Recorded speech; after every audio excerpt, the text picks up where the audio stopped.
Hello, greetings, cheers. This is the boxing profile for the Philadelphia fighter, middleweight Jack Bonner. He is number 47 on this Pioneer list. Again, I want to say this list was created from my boxing simulation program that I have.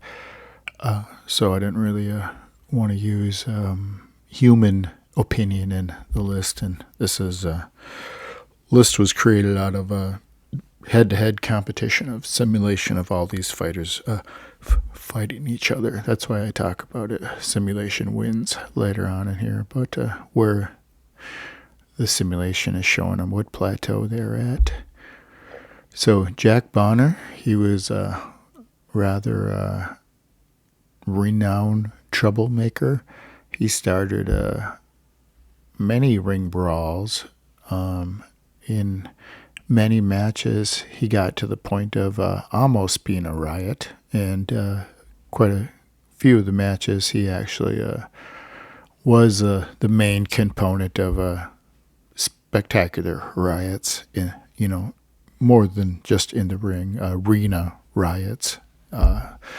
Jack Bonner was at the root antagonist of many of these, as he was had one of the great newspaper clips that I seen.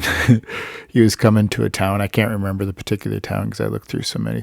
He's like coming through a town, and it's like, known troublemaker Jack Bonner coming to town. It's like one of the great honors in history. Known troublemaker.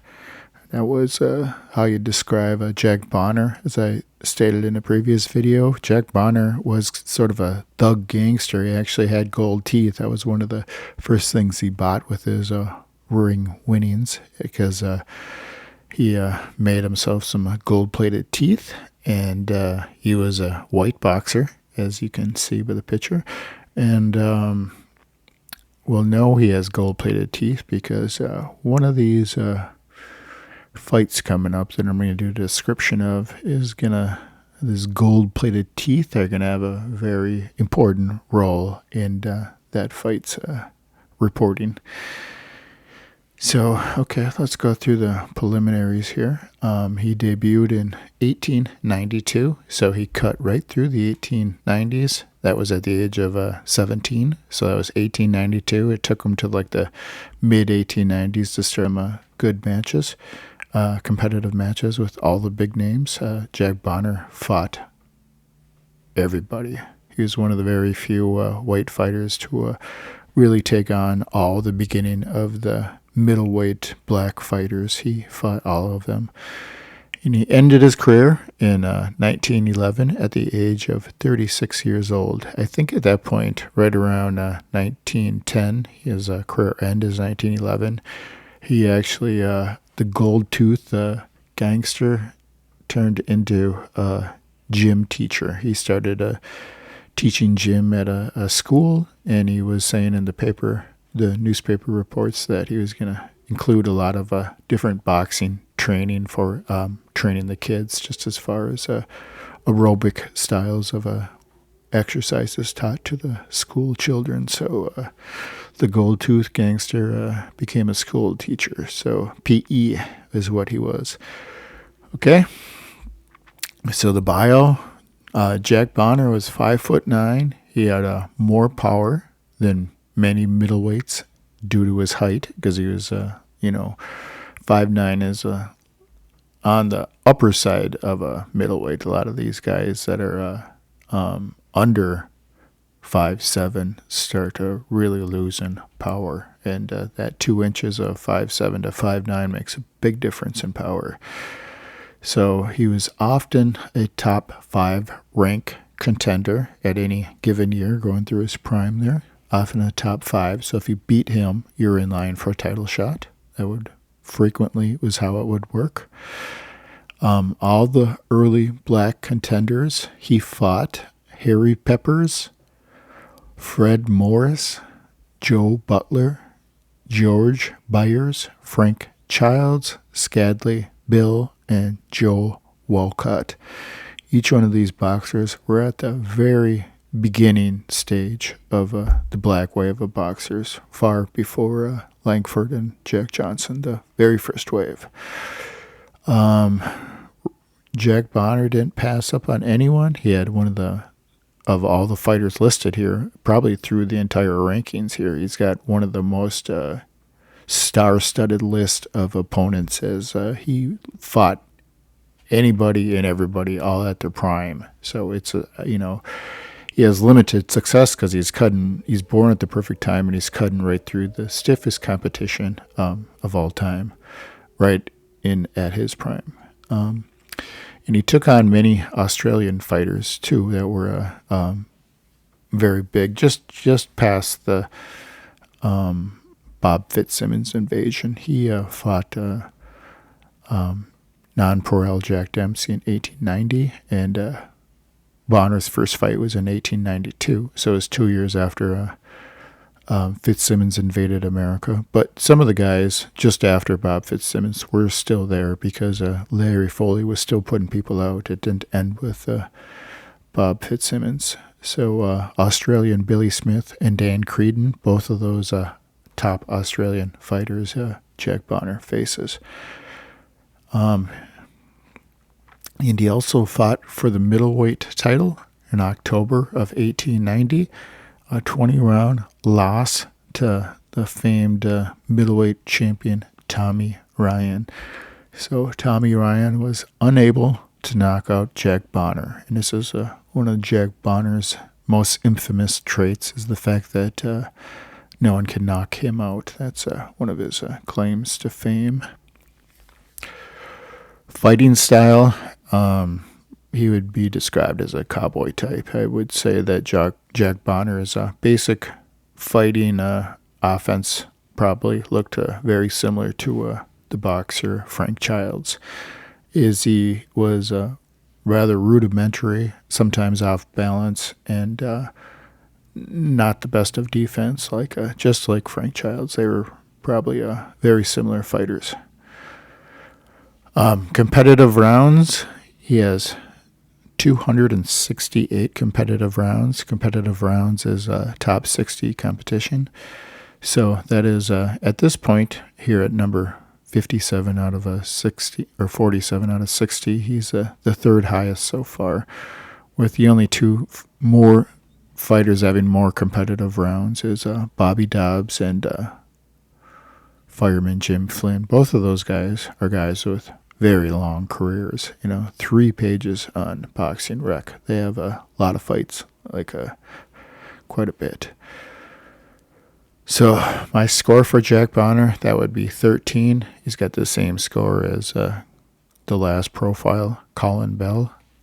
He got there in a much more difficult way, as he got single points for draws, and he had a lot of draws add up to get to the point of 13. So that's the best he could do.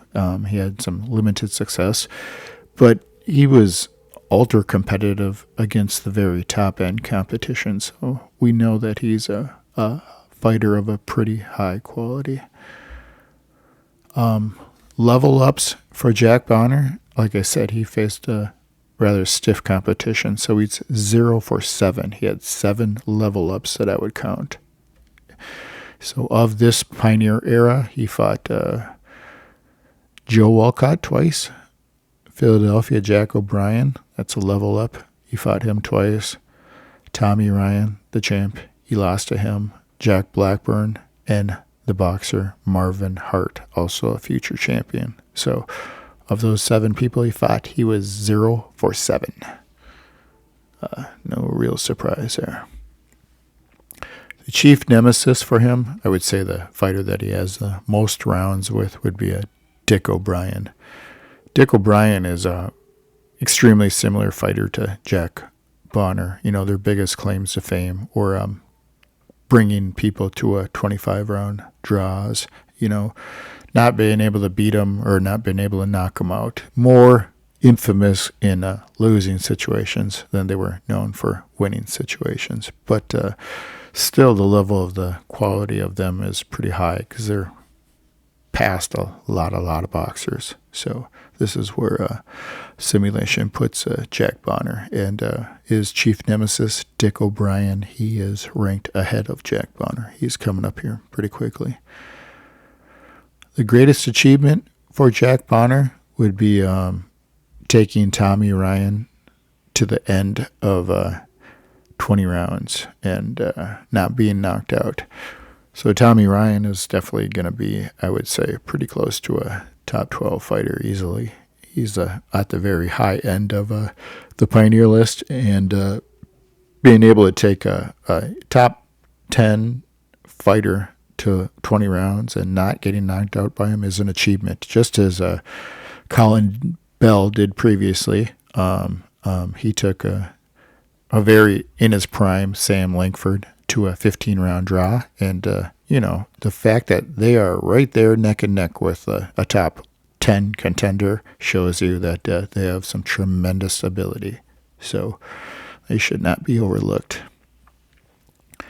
The newspaper depiction of Jack Bonner, he's often described as a second-rater. He would often be described as, but remember, even when Jack Blackburn supposedly beat Joe Gaines, they described Jack Blackburn as a second-rater, and he clearly is not. He is one of Jack Bonner's level-ups. He is not a second-rater, so having the newspaper call you a second-rater isn't often misleading. So, and again, he was described in the newspaper depiction as a known troublemaker coming to town.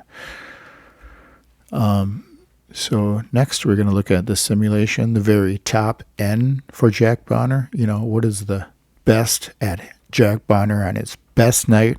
What is he capable of doing on his very best night at his true potential? So in simulation, he was able to beat many black fighters here. We're going to go down the list here. George Byers, he has a win over. Jake Kilrain, he has a win over. Kid Carter, ranked ahead of him, he has a win over. 15-round split decision over Mysterious Billy Smith, which is ranked ahead of him here. Larry Temple, he beat. Frank Childs, he beat. And he had a draw with George Cole. So that shows you of all, like, the beginning of the black wave of fighters there. Byers, Temple, Childs, and Cole. He's pretty competitive with the black fighters there. He's able to beat them, or at least get a draw with them. So he's right on the level of many of these fighters, I would say. Right in the ballpark of Byers, Temple, Childs, and Cole. Both of them are just a little bit ahead, but there's not much separating them. So that's pretty close to Jack Bonner's high-end potential. So now we're going to go through all my fight notes here, and we are going to go through the competitive rounds fought by Jack Bonner year by year, and I'm going to take you right down the list of his significant moments, which are quite a bit. So I made some rather brief summaries on some of these fights so we can get through a lot of them here, but I'm going to try and give you a little footnotes, what would they would be in a book, a little footnote for each fight, so we can get a little bit of a background of what exactly is happening. So these are the competitive rounds for Jack Bonner.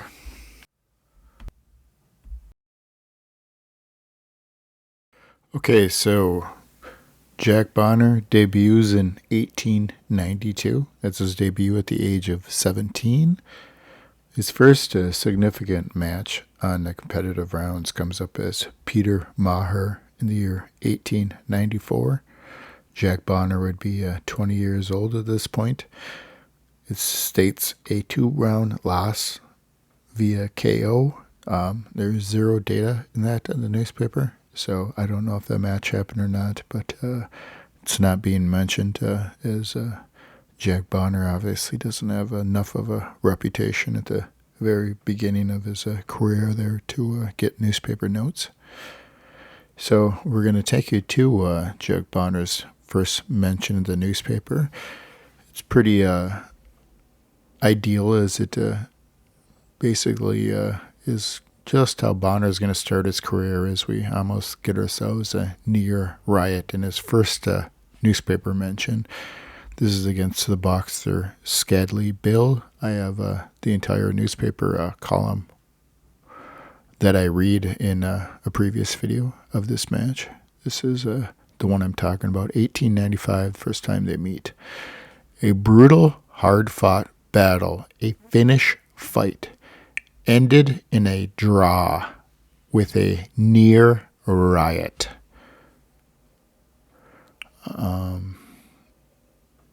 Yep, that's all I got there for footnotes because I read the fight. They called that a fight, I guess. The fight ended kind of prematurely, I remember. So they awarded it a draw. I'm not certain that was a draw, but you can investigate further by listening to the previous video. His next big match is in May of 1897. And this is against a huge level up as Kid Mccoy. And this is a 6-round loss. From the 3rd round on, Mccoy cruised as Bonner hugged and tried to avoid a knockdown. The last seconds of the 6th round, Bonner swung wild, caught Mccoy, and sent him down, but he was up in a flash. Bonner basically looked like a novice against our next competitive rounds match is later on in the same year, 1897. This is a 6-round draw with future welterweight champion Mysterious Billy Smith. These are the notes.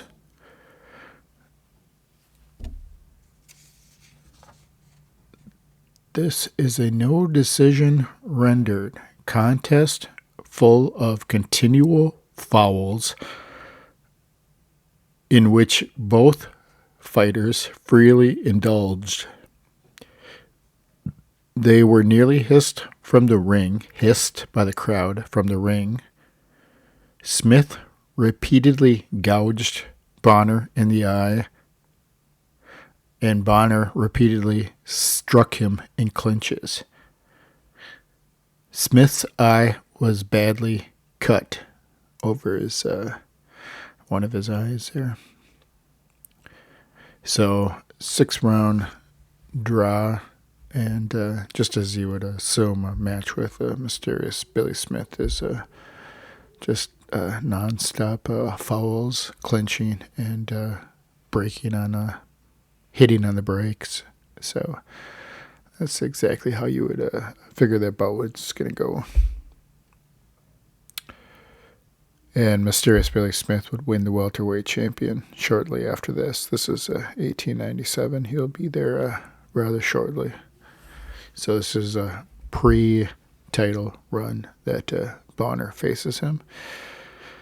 So the next competitive rounds match is against Joe Butler, the black boxer, November 1897. Both of these were riot matches, as his other match with the black fighter, Scadly Bill, results in a near riot. These are riots. So the first fight, the notes for this, Joe Butler, number 1. These are really close to each other in time frame, I think a month apart. Butler put Bonner down and waited to punch him again. But he got gay, or anxious, and smashed at him before he was on his feet. Cries of foul. They were sent to their corners to rest. So that's the first round of November 1897. Second round, Butler went crazy. Put Bonner down again. The referee backed up Butler to give him a proper count this time. Then Butler went after the referee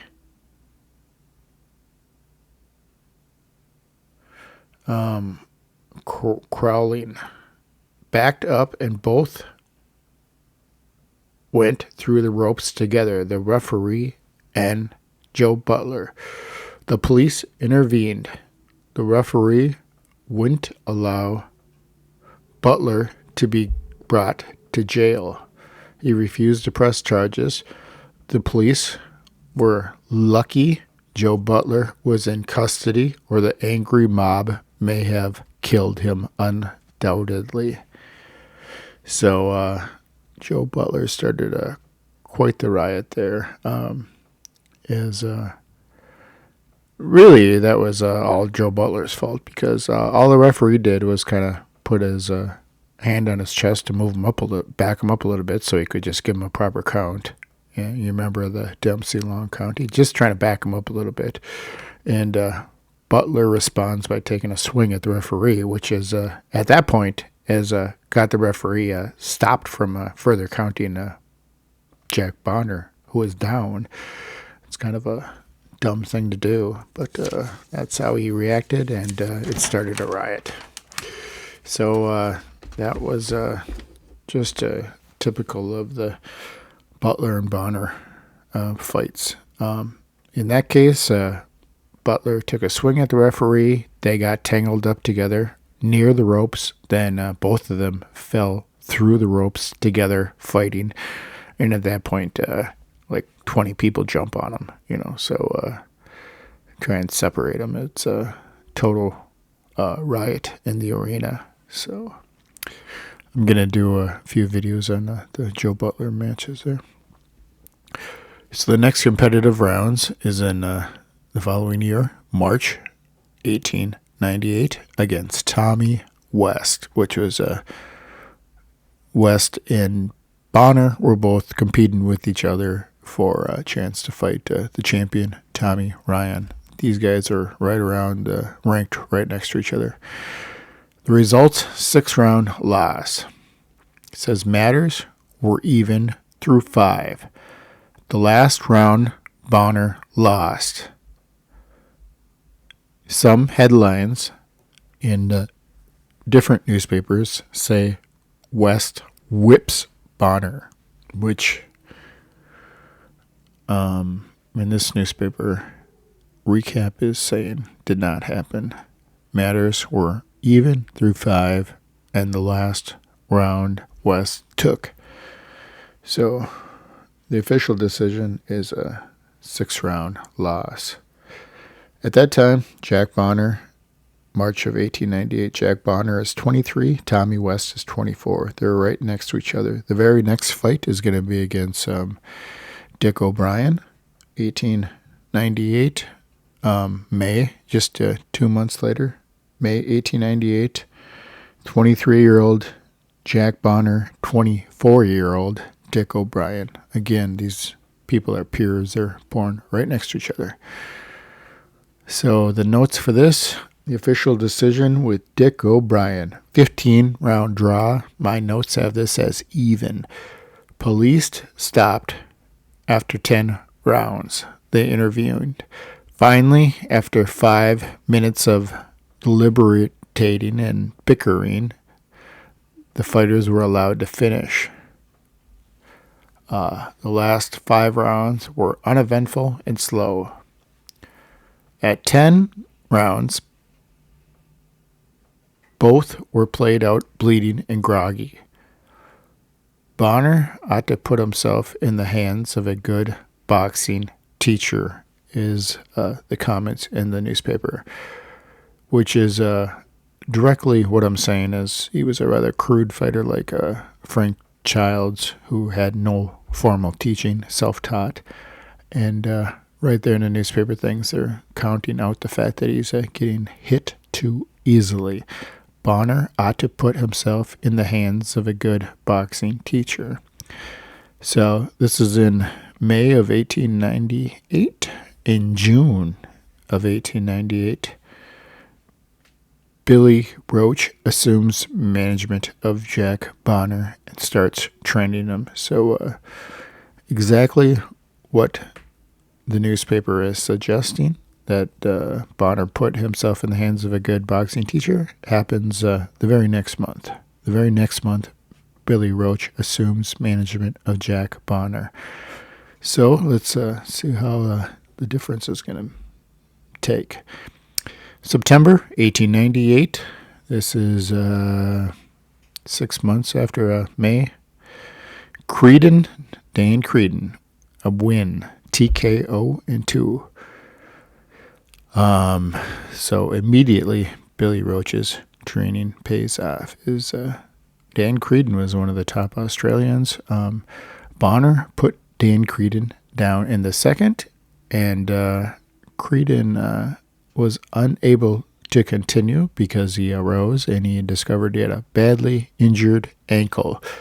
So unfortunately, that's really unfortunate because we're kind of robbed of a fight there of both of them in their prime there. That's a perfect age for them to meet. Like I said, Jack Obrien, Jack Bonner, 24, Dan Creedon, 30. So Creedon's still in his prime there, but we don't know how that fight would have happened if he would have not badly injured his ankle and been able to continue, because he did get up from the knockdown. So the following next month is his next competitive rounds fought as he gets himself the title shot. This is October 1998, Tommy Ryan, 20-round loss for the middleweight championship of the world.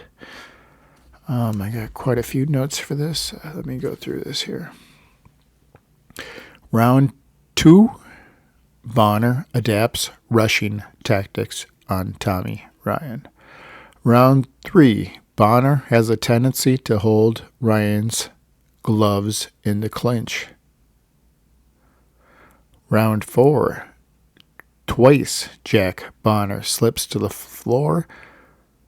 Bonner evades all of Tommy Ryan's rushes, thankful to his new trainer, Billy Roche. Round 5, Ryan tattooed Bonner's body badly. It was all Ryan for the next 5 rounds, as Ryan gets the better of Jack Bonner, rounds 6 through 10 or 11. Round 12, Bonner, bleeding badly from the eye, struggles to catch himself some wind. So this is round 12 out of 20. He's struggling right there. Round 13, right and left swing. Bonner was on Queer Street when the gong rang. That's the 13th round. He's still hanging in there for 20 guys. Round 14, Bonner was decidedly improved over the last previous rounds as he started to get his second win. Just amazing the amount of punishment this guy's able to handle. Round 15, Bonner was game under his punishment that Ryan was administering, but slowly but surely he was being defeated.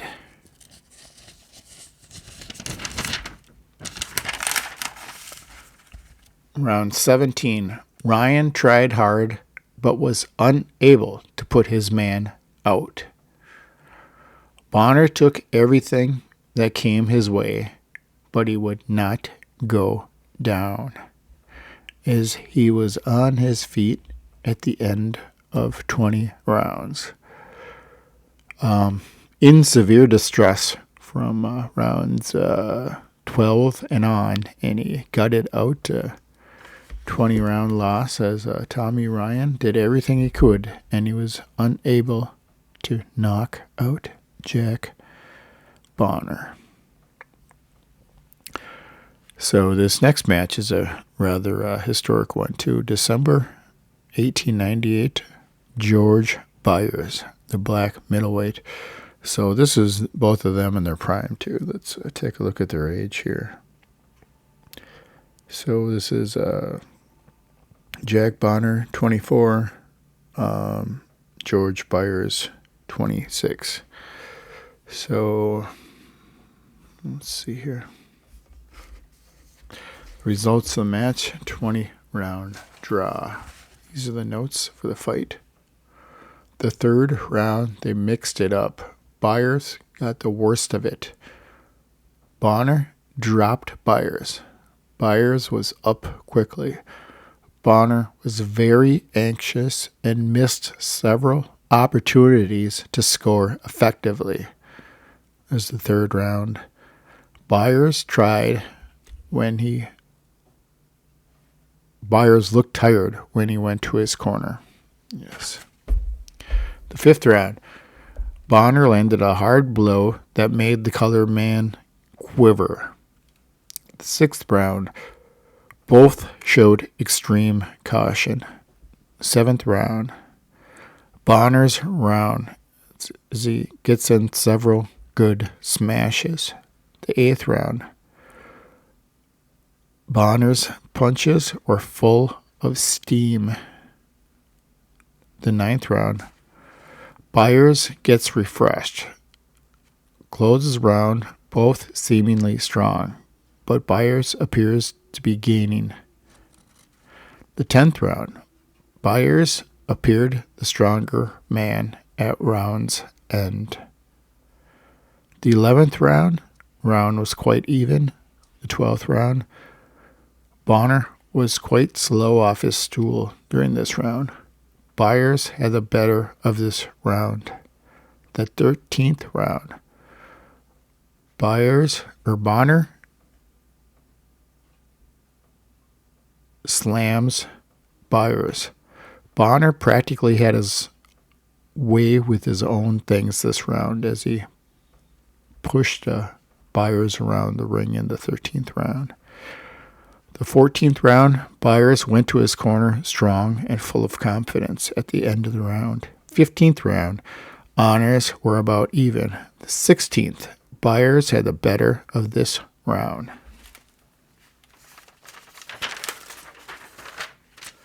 The 17th was even. Both men were fresh when it ended, and finally the last round, both boxers seemed much worse for wear at the end of the 20 rounds.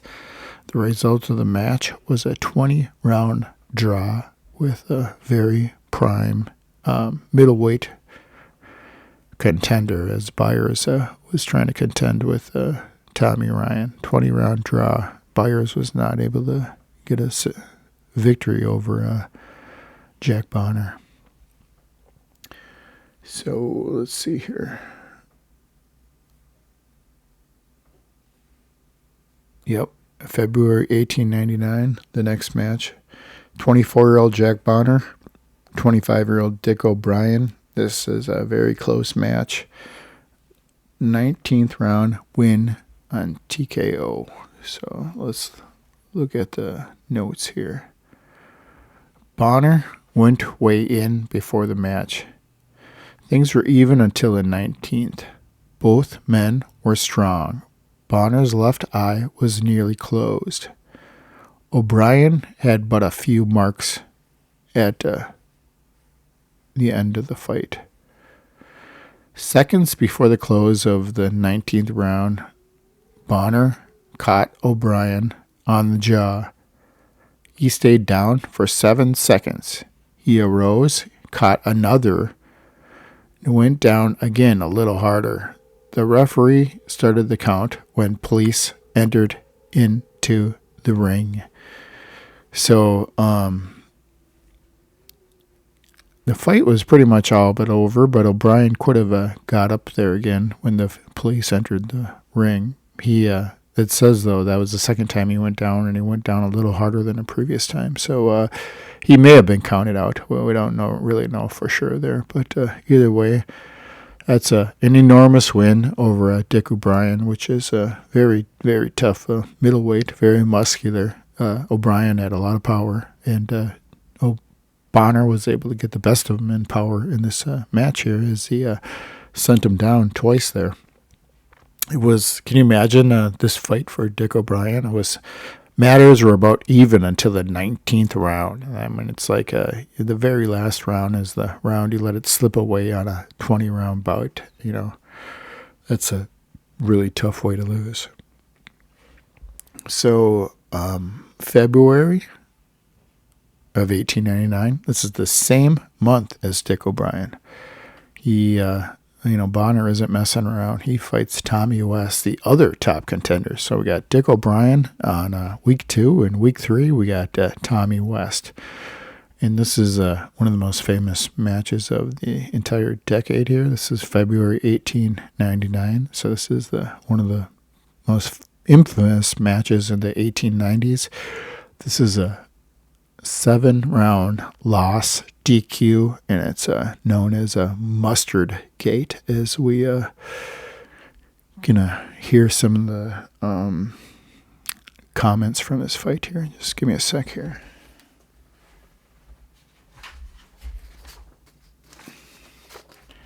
Okay, so mustard gate. February 1899, Jack Bonner, number 2. Tommy West gets a win in 8 for a DQ. One of the most infamous matches ever. Mustard gate. The 7th round, when Bonner came to his corner at the end of the 7th round, his left eye was puffed up and cut. His nose and mouth were bleeding. He looked very distressed. Bonner was at Tommy West's mercy. When the oil mustard was poured on his gloves between rounds, someone passed his manager a small jar in the corner between the rounds. Once open, the crowd immediately repelled as they rubbed the substance on his gloves. West fought beautifully and deserves success. Up to this time, that trick mentioned above was introduced. Okay, so they're rubbing mustard oil on Jack Bonner's gloves. His corner is doing that. Billy Roche. Upon first contact, West cries out, "I'm blind. I cannot see." And he reels into the corner at this time. The referee, Charlie White, gets a big dose of the substance in his face. Police officers enter the ring in complete pandemonium as the entire auditorium turned into a full-scale riot. Referee Charlie White leans over near the officers and punches Jack Bonner right in the face as he appears completely shocked. This is the greatest ever. The referee just decked Jack Bonner for putting the mustard oil on his gloves. Officers raise their club above Jack Bonner's head as he begins to frantically beg for mercy to avoid getting his skull smashed in. Bonner is escorted to the locker room by a squad of angry police who can, in their eyes, all see red from the stinging of the mustard oil. It is announced that Jack Bonner is banned from ever appearing at this club again. Don't even show your face in town, was the newspaper reports the next day, as they were extremely pissed off at Jack Bonner and his management team for attempting the old mustard oil on the gloves. So apparently whatever was in the small jar that was passed to his corner was extremely potent, as the referee's initial response and coming contact with it was to punch the boxer, Jack Bonner, right in the face. As Jack Bonner appeared completely shocked. It's pretty funny. That was one of the most famous riots in the entire thing. That's when it really sucked, because that's February of 1899, and at that point they start trying to banned boxing in cities because the riot was so substantial that they're like, we don't need this nonsense. It was a very bad publicity for boxing, and the root antagonist was, of course, none other than the gold-toothed gangster Jack Bonner, as he started one of the most infamous ring riots known through the decade.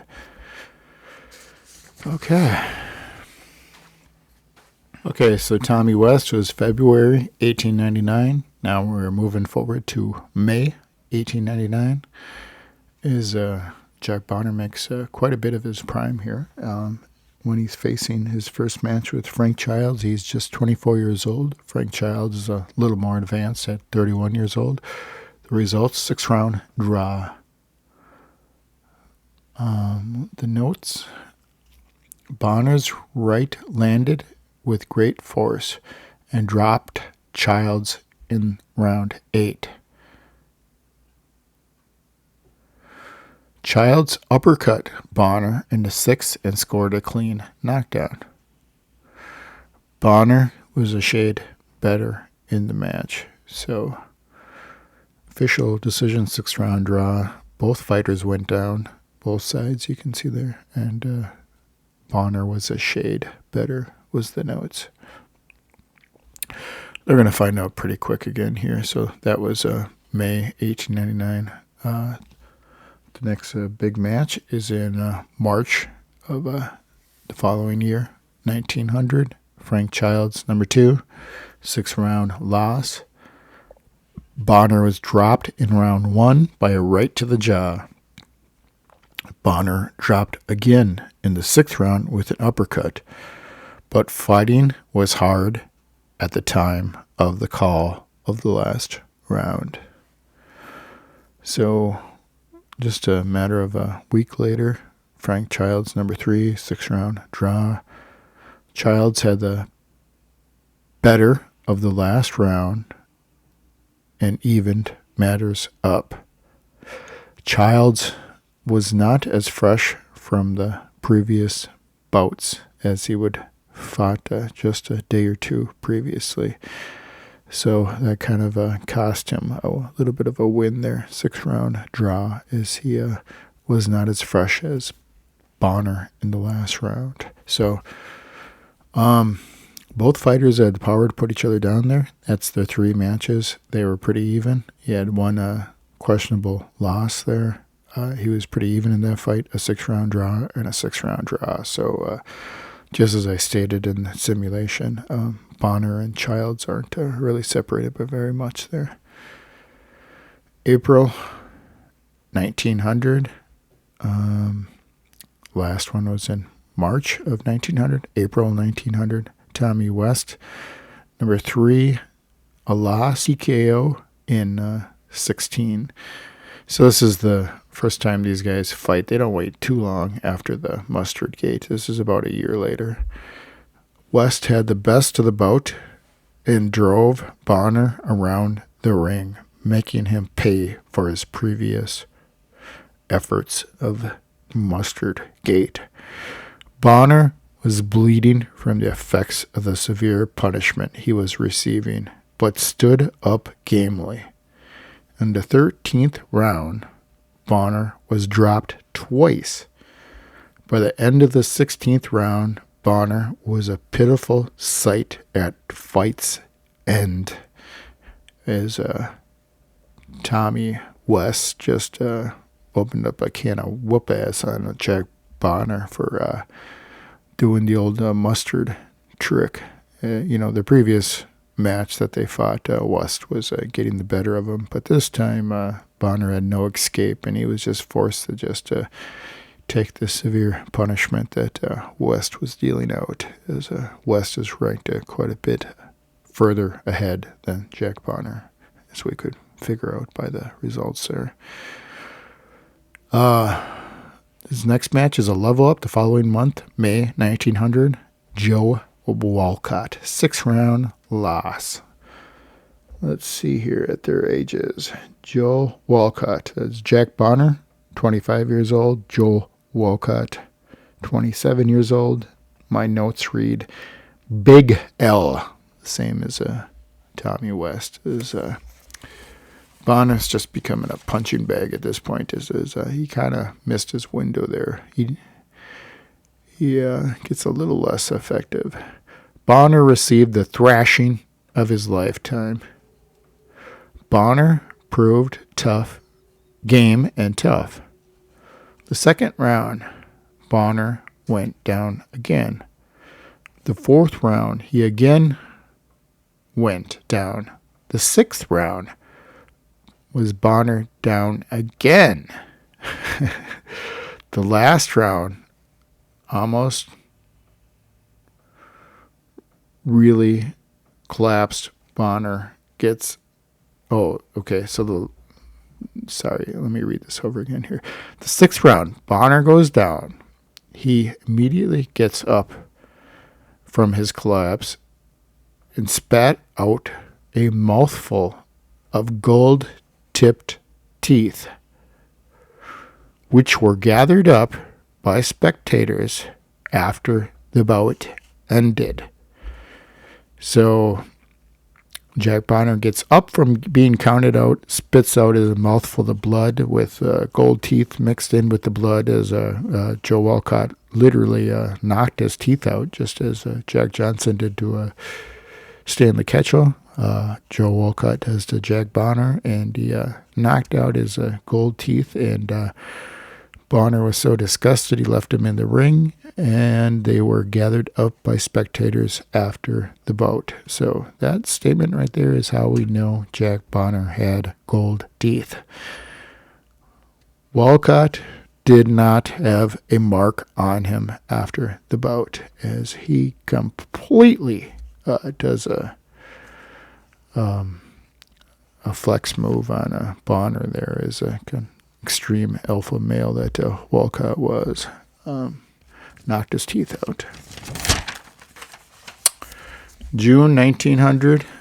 This is against Charles Kid McCoy. 13-round loss via KO.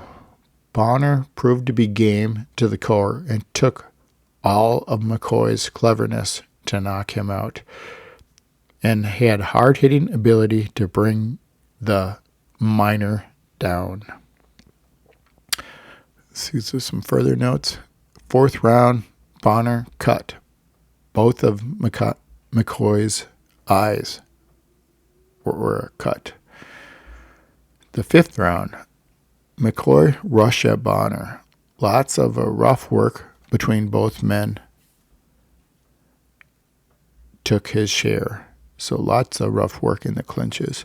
The seventh round, McCoy cut loose. Bonner was feeling extremely weary. The eighth round, a wild swing sent McCoy down, but he was up immediately and unaffected. The ninth round, McCoy cuts on Bonner's eye, who was dazed at the round's end.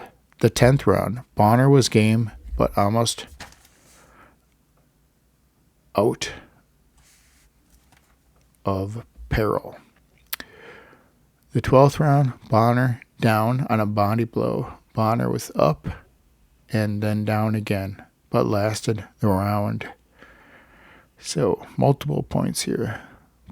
Bonner going down, as he's very difficult to knock out, as we can see here. The 13th round, McCoy drops Bonner again. And that's when the sponge was thrown in, and the fight ended there. The 13th round loss via KO, as McCoy dropped Bonner for probably, it looks like, the fifth or sixth time in the match, and finally Bonner was no longer able to continue. That was June 1900. October 1900 is the next competitive rounds, the next month. Jack Obrien, Philadelphia Jack Obrien, 6th round loss. Obrien took control. Both eyes were bruised from the hammering throws from Jack Obrien throughout the ring. So that was a hard loss to Philadelphia Jack Obrien. Most of these fighters are losing to Jack Obrien when they first face him. That was pretty common there. November 1900, Tommy West again. Throughout 5 rounds, Bonner had the shade the better. The 6th round, Bonner was precipitously tired. Fighting a short time went on, and West connected on the jaw. Bonner was down and took the count and rose and clinched heavily. One more round rest, Tommy West would have got the KO.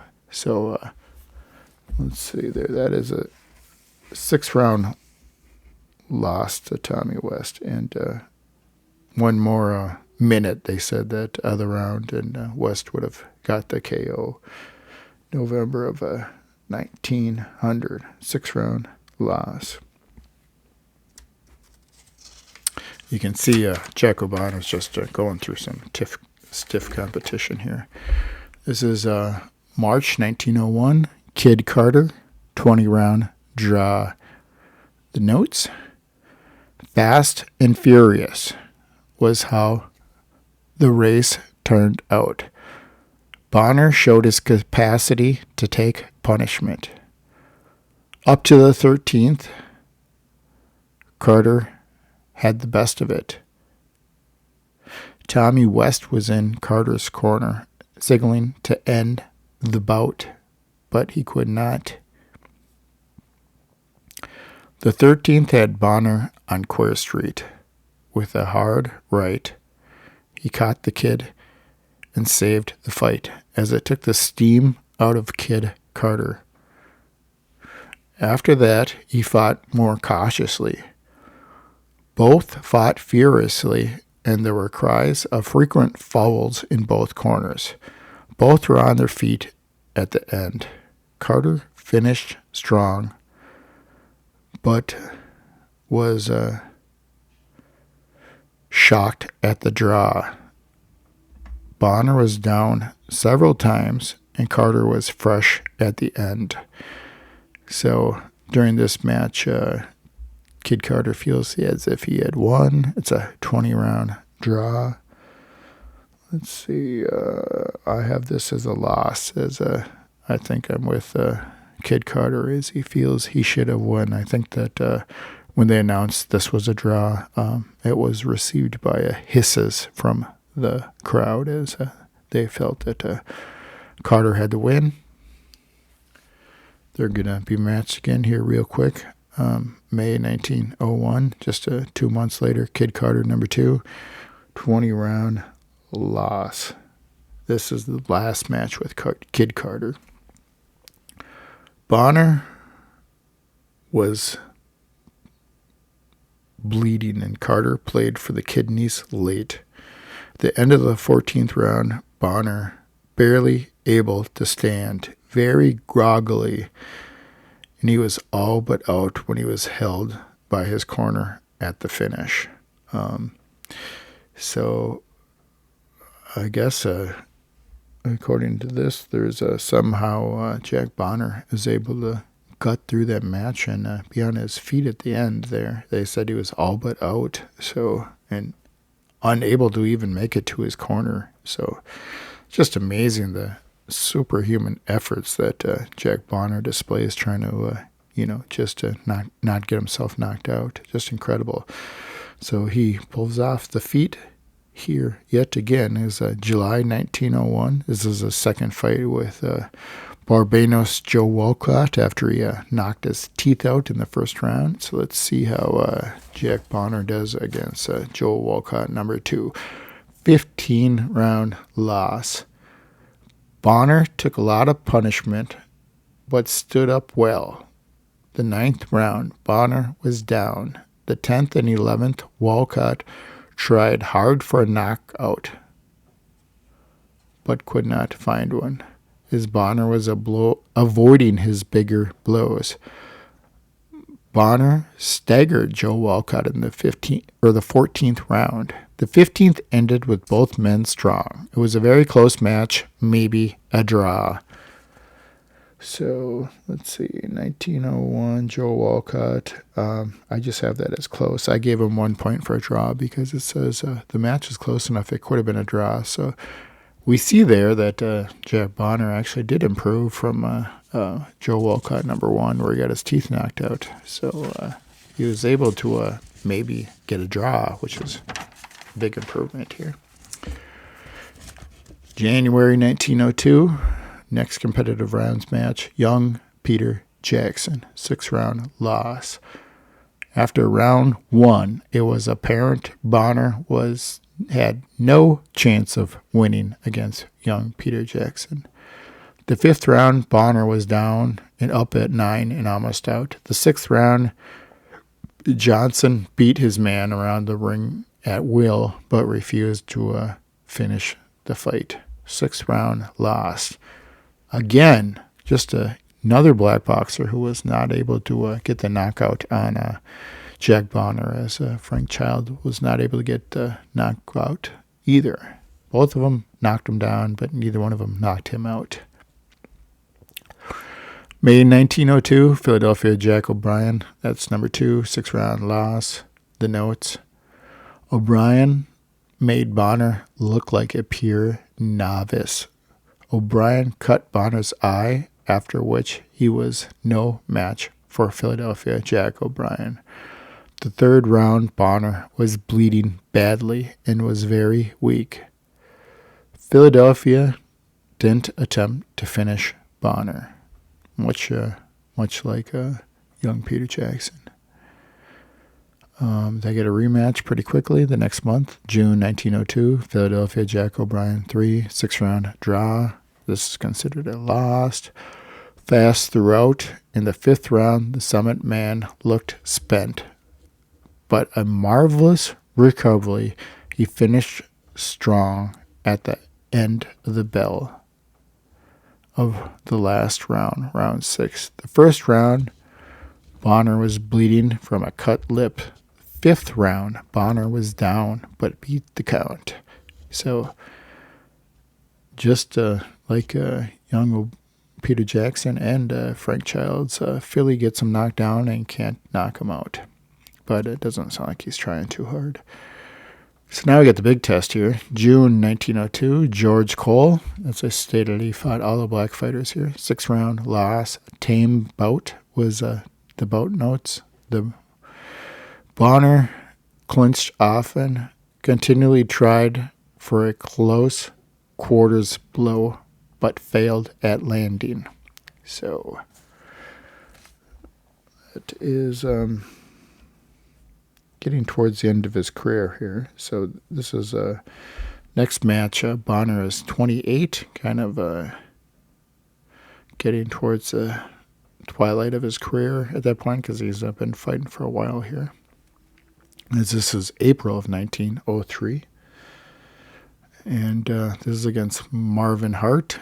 Now, this would be a great match, as Marvin Hart had the ability to knock people out, as he was a little bit more of a cruiserweight. And let's see if Marvin Hart can pull the feat of actually knocking Jack Bonner out, because none of these other fighters have previously been able to knock him out. Bonner used his head as a battering ram against Marvin Hart's stomach. Bonner was fighting very low and would frequently lean in and smash his head against Marvin Hart's stomach. The referee warned him multiple times, and Bonner said, "That's how I fight," and he disqualified Jack Bonner in the 4th round for using his head as a battering ram. So we unfortunately were not able to find out if Hart had the talent to be able to knock out Jack Bonner, which was unfortunate. June 1903, Philadelphia Jack Obrien, 10-round loss. The notes. The 9th round, he went to his corner in a groggy condition, Jack Bonner. The 10th round, he was sent down twice, but finished the bout. So the very last round, he goes down twice in the last round, and still Jack Obrien Philadelphia Jack Obrien did not get the knockout. Okay, we're closing towards the last two matches here. January 1908, he finally gets a match with another black legend, is Jack Blackburn. 6-round loss. The third round, both men went down from hard shots. So this is a spectacular fight. The third round, both men go down in the same round. The fourth, fifth, and sixth, Blackburn had the advantage. Bonner was dead tired at the end of milling of the sixth round, as he is very much past his prime here. In this match here, he would be 33 years old, and he's just long in the tooth there, as he's about ready to retire into a gym teacher. But he's got one last match here with, I don't have the notes for it, Philadelphia Jack Obrien. They fight, I think this is their fourth or fifth bout. 33-year-old Jack Bonner against 30-year-old Philadelphia Jack Obrien. And 6-round loss was the notes there. All right, I'm going to read you Jack Bonner's obituary here. This is a little bit after he dies. This is September of the same year, 1908. He died at the age of 63, I think he was. Many of you old-timers remember when Jack Bonner, Summit Hill heavyweight of another day, was accused of using mustard oil on his gloves in a bout against Tommy West. I remember the occasion well.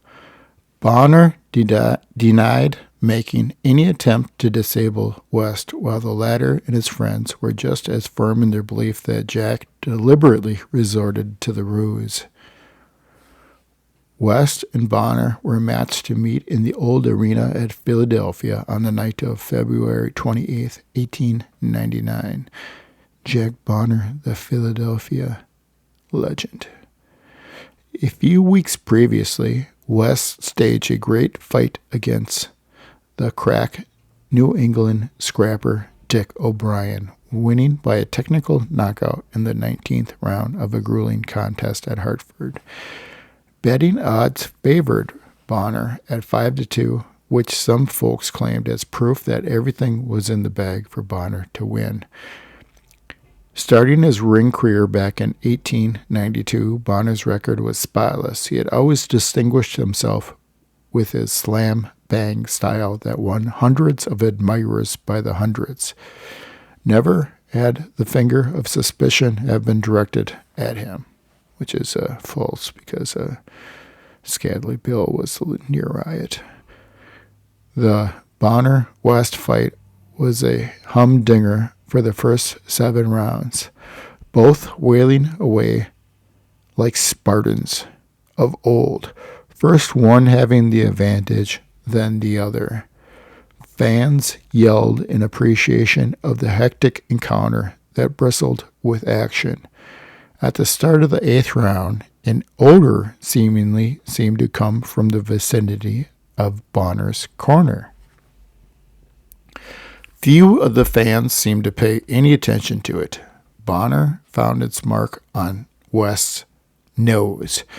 West reeled back, rubbing his eyes with his gloves, seemingly in great pain. He exclaimed to referee Charlie White, "I can't see. He has something on his gloves," he yells.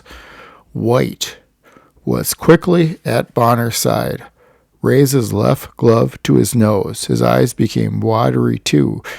He reeled to the ropes. The crowd realized that something was wrong and surged to the side of the ring. But police officers with drawn nightsticks held them at bay. Bonner protests.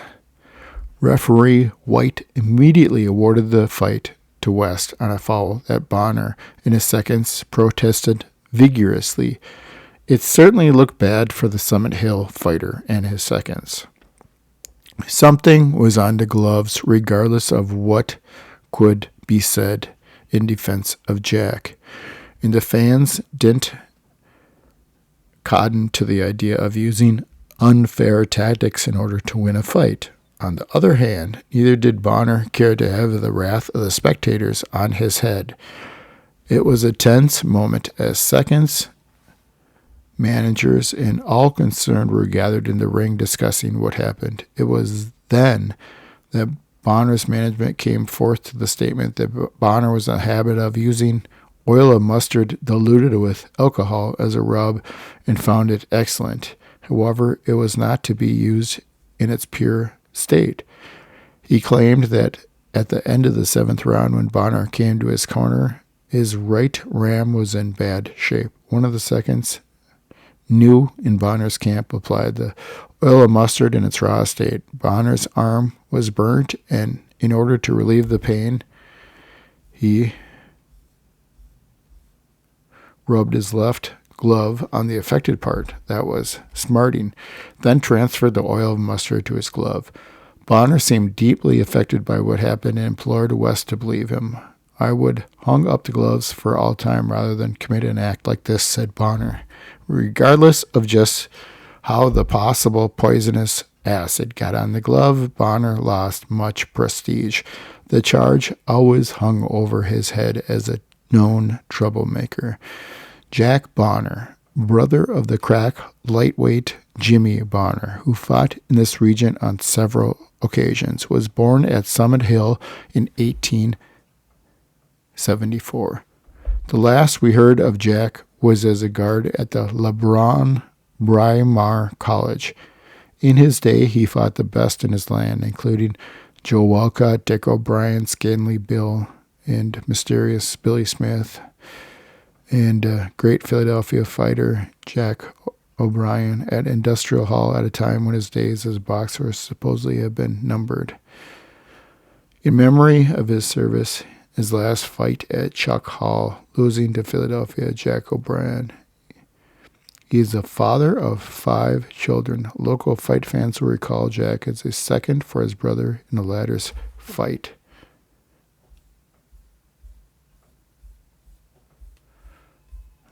Yeah, that looks like the end of it. So they don't really quite say how he died. Let me see if I can locate it.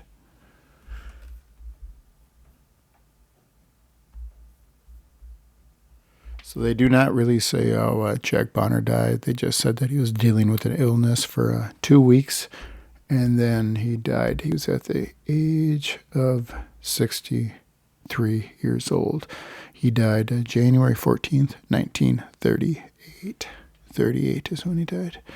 So that is the boxing profile for the great gold tooth troublemaker known as Jack Bonner, and some background to his infamous match with mustard oil that was held over his head for until the day he died as a cheater, I guess, or something to that effect. So thanks for listening, and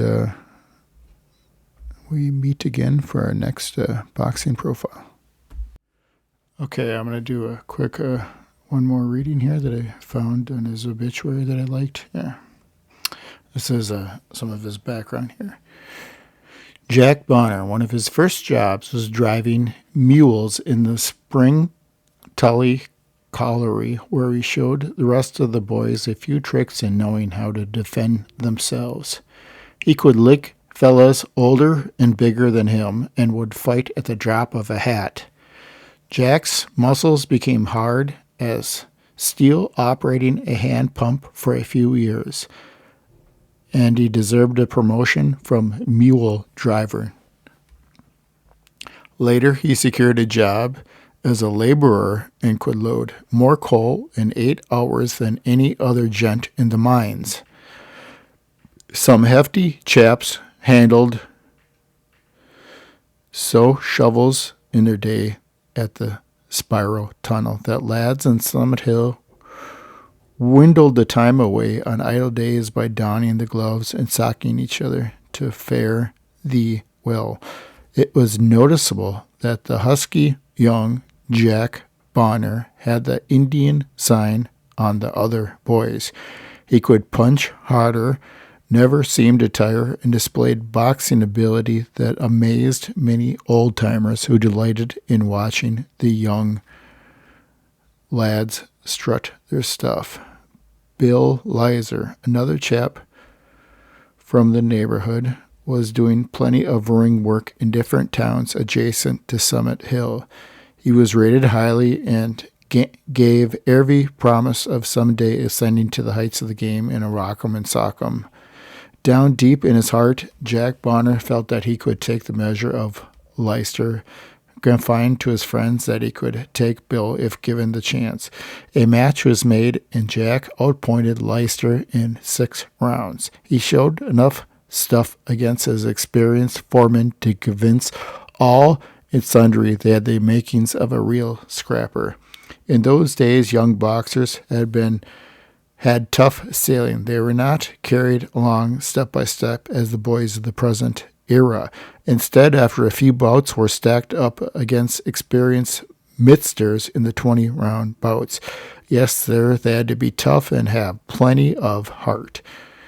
Jack Bonner, showing himself against Bill Lester, earned him another battle, this time against Jack Fry, a rough hombre who packed dynamite in both fists. Jack soon softened him up, putting the slug on him in 2 heats. Next time out, Bonner was matched to meet Billy Kelly, another experienced mitt man, in the finish bout. Imagine the youngster, but 2 battles under his belt, stepping to the post in a finish setting with a fighter who had plenty of experience. Jack KO'd Kelly in 27 rounds. Next, he was matched with one of the best-colored middleweights of the day, Scadly Bill Quinn, who had met most of the leading big boys and whose record was dotted with KOs. The stout-hearted Summit Man lad stopped Quinn in 27 rounds. A youngster fighting 54 rounds and 2 ring battles had to be made of stern stuff, otherwise he could not make the grade. His victories gained Bonner many admirers throughout the boxing world, and from his advancement in the fistic game was rapid. He fought the best in the division. Well, he didn't win them all. He certainly chalked up more victories than defeats. Among the great fighters who Bonner fought were Fred Morris, Billy Needham, Joe Butler, Kid McCoy, Mysterious Billy Smith, Dan Creedon, all of whom he stopped in 2 rounds. Tommy Ryan, Dick O'Brien, Frank Childs, Tommy West, Joe Walcott, Philadelphia Jack O'Brien, Marvin Hart, Jack Root, and others, scores of others.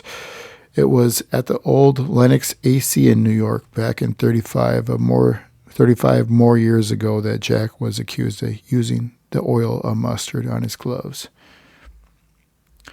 The battle drew a capacity so evenly matched were the boys. Bonner's spectacular 19th round KO of Dick O'Brien at Hartford a few weeks previous made him a 2-1 favorite in that fight.